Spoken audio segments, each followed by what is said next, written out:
marker? Were you drawing on the table? No, I was just ready. Officer Benson, we've got one here. No, wait. You know what? You're suspended. But why? Why? Zero tolerance. Anybody else? Yes? Singing in the cafeteria. You're suspended. Why? Zero tolerance. Yes. Out of uniform. You're suspended. Why? Zero tolerance. Zero tolerance. Zero tolerance.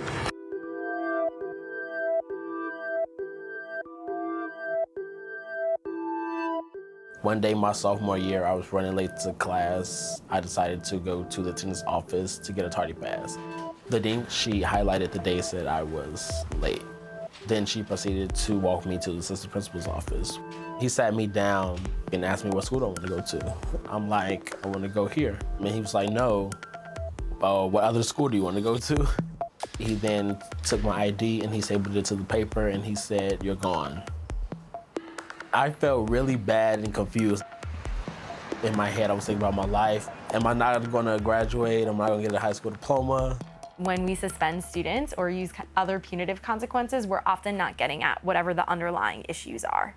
This makes it much more likely that similar behavior will keep on happening because the issue just doesn't get resolved. There was a period in time when people thought the best way to deal with disciplinary problems was essentially to expel or suspend schools, get them out of the building.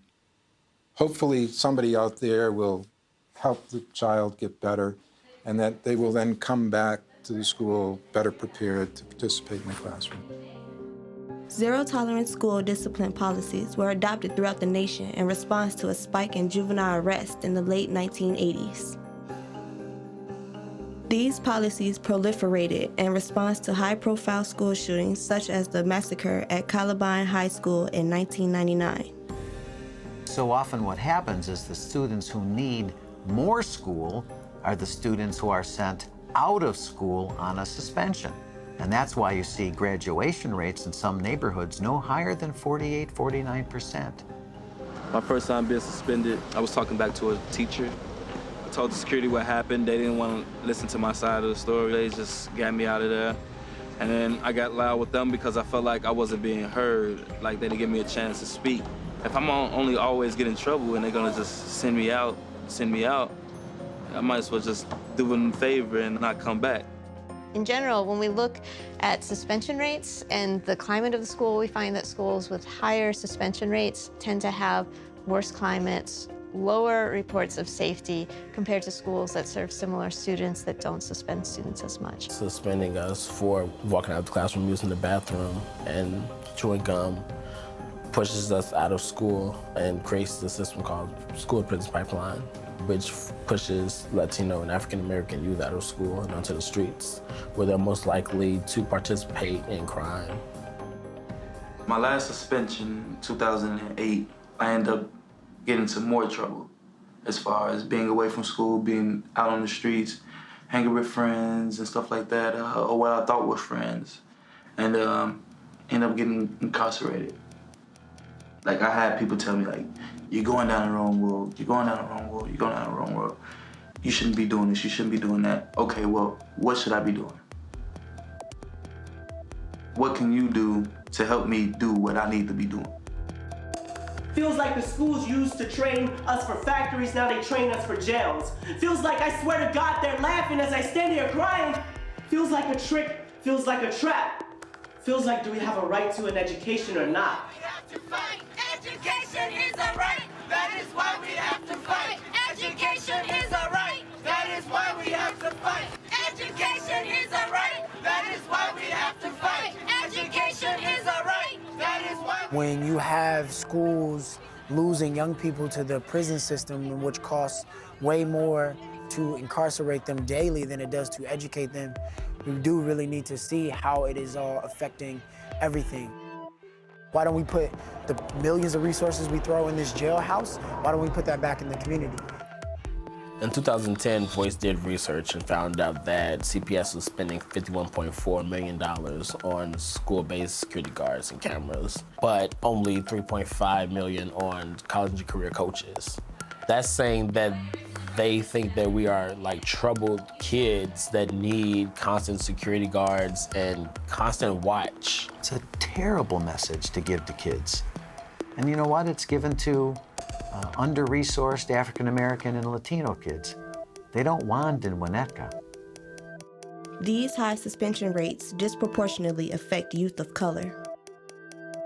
One of the problems emanates from students being looked as not just the perpetrators, but the problem, in opposed to people who can be engaged to further improve their communities, despite the issues and challenges that may exist. I think that they need to change the culture so that we all feel comfortable coming into school. Because when I come into school through the metal detectors, I feel like I'm at the airport and I shouldn't feel like I need to take off all my belongings or whatever to go get my education.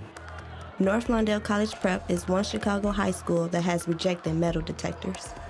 At North Lawndale, we practice restorative justice.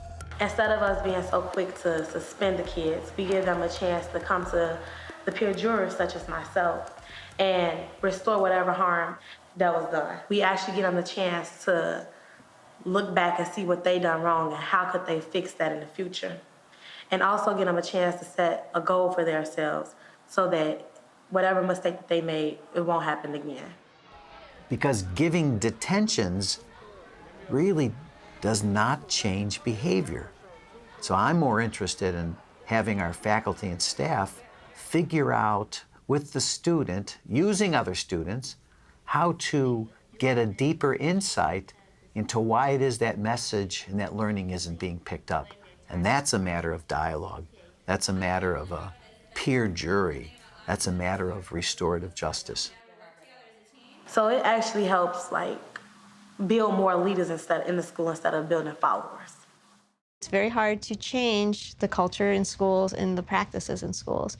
So many schools are, adopting preventative practices, restorative justice practices, but there's still schools, whether or not they're doing preventative practices, that have very high suspension rates. There are schools where half of students get a suspension in a year. We know that suspensions result in lost instructional time, adversely impact attendance, adversely impact academic achievement, and weaken a child's connection to the school. We looked at our suspension rates and our expulsion rates over the past school year and really saw troubling information. We were suspending way too many students, and we were disproportionately suspending African American students. And when we looked around the country and said, well, how are other districts handling this? We really did feel that we were too punitive in our approach to discipline, and we felt like we needed to change our policy to address that. In the summer of 2014, CPS officially adopted a comprehensive discipline policy centered around restorative justice practices. So now you can explain your story to us using just I statements. You can't blame it on anybody else, just say I.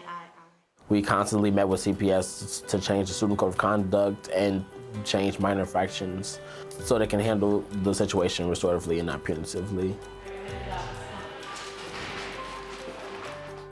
While the new policy is a welcome improvement, concerns remain that not enough funds are being allocated to social workers, counselors, and training for teachers and principals that are necessary for a successful implementation.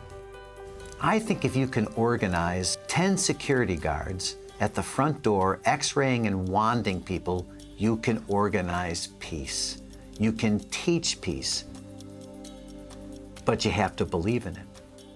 In my school, they implemented peer jury and they focused more on handling situations through the peer jury.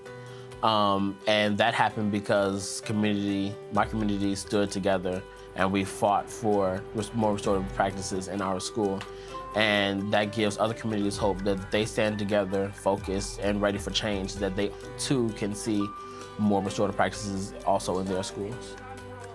I think we have good momentum, and I think this is the impetus that folks need to see in terms of understanding the value, capacity of young people to change their conditions. Mama, mama, can't you see? Mama, mama, can't you see? What the law has done to me? What the law has done to me? Ain't no use in looking down. Ain't no use in looking down. Ain't no justice on the ground. Ain't no justice on the ground. Mama, mama, can't